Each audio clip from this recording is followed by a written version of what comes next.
আমরা তো চাচ্ছি আপনাদের যে সম্প্রদায়ের লোকজন রয়েছে, সব দলের দেখা শেষ, এবার জামাতে ইসলামী বাংলাদেশ। 80-র উপরে বয়স, আপনার 80 বছর বয়স। 80-র উপরে। এমনিতে কি করতেন আপনি?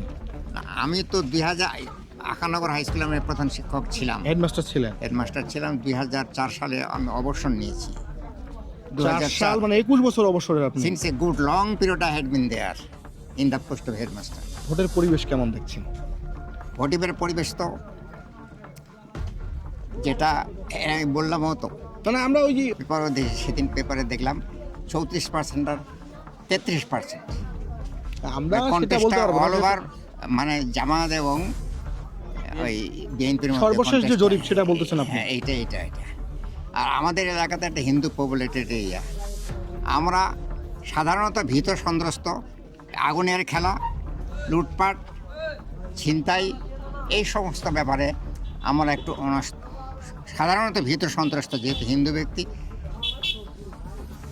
বুঝতে পারেন তো।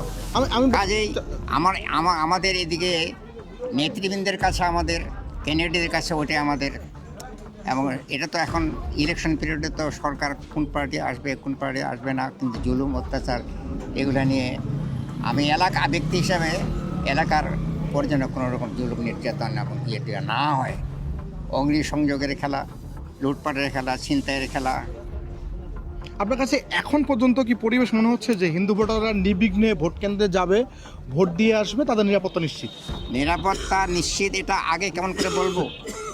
যদি ভোটের দিন একটা রাস্তায় যদি একটা কোথাও একটা আওয়াজ হয়ে যায়, বা একটা যে কারো বাড়িতে আগুন দিয়ে দেয়, বা কোথাও একটা ইয়ে হয়ে যায়, তখনই তো ভোটারগুলো পিছিয়ে যাবে। আপনার কাছে কি আশঙ্কা মনে হচ্ছে এখন যে এরকম হতে পারে? তো ওটা নাই এখন পর্যন্ত তো পরিবেশ এখন মানে পর্যন্ত- আজকে হচ্ছে 17 তারিখ, 17 জানুয়ারি আমরা রেকর্ড করছি ভিডিওটা। 17 জানুয়ারি পর্যন্ত এই দুই আসনের যে আপনাদের এলাকা হিন্দু সম্প্রদায়ের লোকজন, এখন পর্যন্ত তো আমরা মনে হচ্ছে যে পরিবেশ না, না, নিশ্চিত না। আছে, নিরাপত্তা নিশ্চিত। এখন পর্যন্ত আমরা ভালো আছি।